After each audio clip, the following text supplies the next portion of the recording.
అందరికీ నమస్కారం.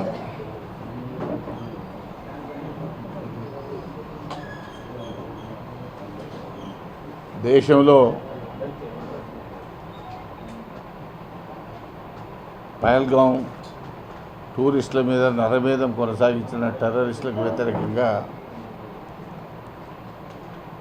భారత ప్రభుత్వం యొక్క రక్షణ దళాలు చేస్తున్నటువంటి చర్యలను ఏకీభవిస్తూ గత 3-4 రోజులుగా జరుగుతున్నటువంటి పోరాటంలో భారతదేశమేమో కేవలం ఉగ్ర స్థావరాల మీద దాడులు చేస్తే పాకిస్తాన్ మాత్రం భారత పౌరులనే ఎంచుకొని దాడులు చేయడం చాలా విచారకరం. అది యుద్ధనీతి కూడా వ్యతిరేకం.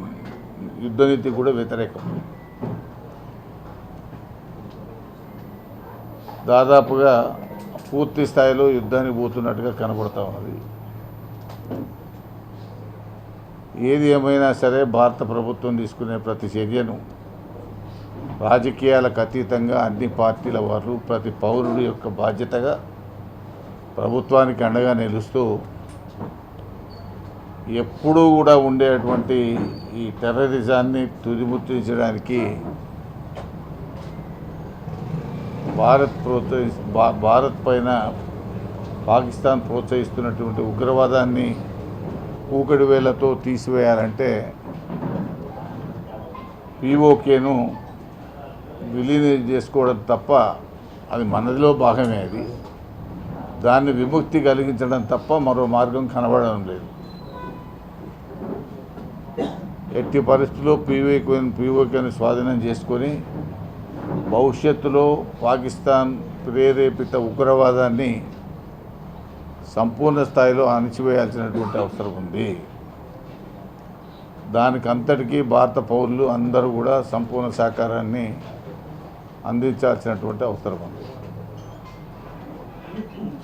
అదేవిధంగా నిన్న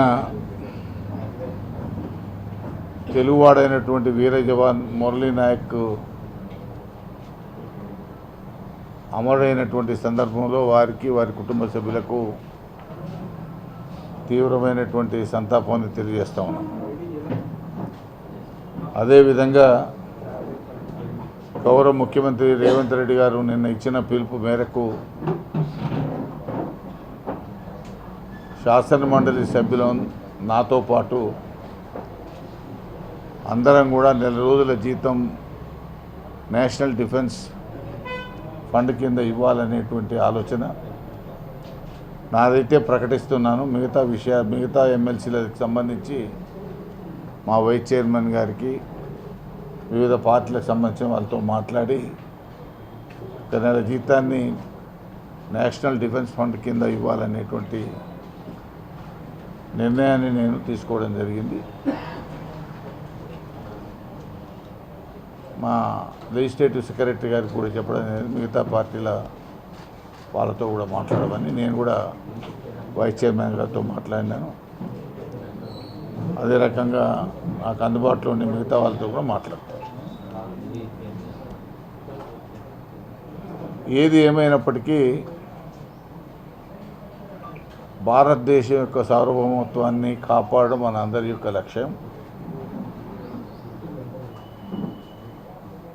ఉగ్రవాదాన్ని తుదిముట్టించడంలో మనమందరం కూడా కలిసికట్టుగా పనిచేయాల్సినటువంటి బాధ్యత మన అందరి మీద ఉన్నదనేటువంటి విషయాన్ని మరొకసారి ఒక్కానిస్తూ మనమందరం కూడా భారత ప్రభుత్వానికి, ప్రధానమంత్రి గారికి అండగా నిలుస్తామని చెప్పి ప్రజలకు విజ్ఞప్తి చేస్తాం.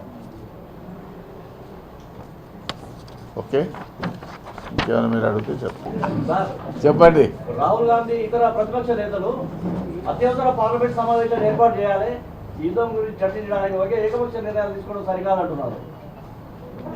సరే, రాహుల్ గాంధీ ఏమన్నాడు, వాళ్ళు ఏమన్నారు నాకైతే తెలియదు. కానీ నాకు తెలిసినంత వరకు ఇప్పటివరకు 2-3 పర్యాయాలు భారత ప్రభుత్వం అన్ని రాజకీయ పక్షాలతో మాట్లాడినట్టుగా మీ ద్వారానే నేను తెలుసుకున్నాను.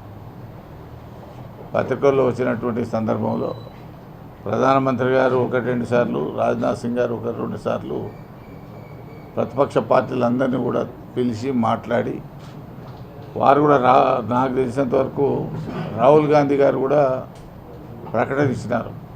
కేంద్ర ప్రభుత్వము ఏ చర్యలు తీసుకున్నా మేము అండగా ఉంటామనేటువంటిది చాలా స్పష్టంగా వారు చెప్పినారు. కాబట్టి ఇక దాని లోతుకు వెళ్ళడం కరెక్ట్ కాదు. అందాల పోటీలు అనేటువంటిది ఇప్పుడు పెట్టింది కాదు, ఇది పరిస్థితులు వస్తాయని కూడా కాదు. అది భారతదేశంలో నిర్వహించాలనుకున్నారు. తెలంగాణ ప్రభుత్వం దాన్ని గత 2-3 మాసాల నుంచే ప్రిపరేషన్లో ఉన్నది. అది ఒక్క దేశానికి సంబంధించింది కాదు, అది ప్రపంచానికి సంబంధించినటువంటి కార్యక్రమం.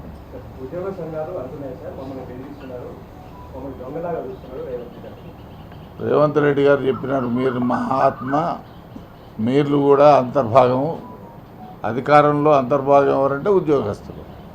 కాబట్టి వాళ్ళకి ఇచ్చే గౌరవం వాళ్ళకి ఇస్తారు, వాళ్ళ డిమాండ్లను కూడా పూర్తి చేస్తారనే విశ్వాసం నాకున్నది. కాబట్టి అందరం కూడా కలిసికట్టుగా ప్రభుత్వాన్ని నడపాల్సిన బాధ్యత ఇటు ప్రజాప్రతినిధుల మీద, అటు ప్రభుత్వ ఉద్యోగుల మీద కూడా ఉన్నది.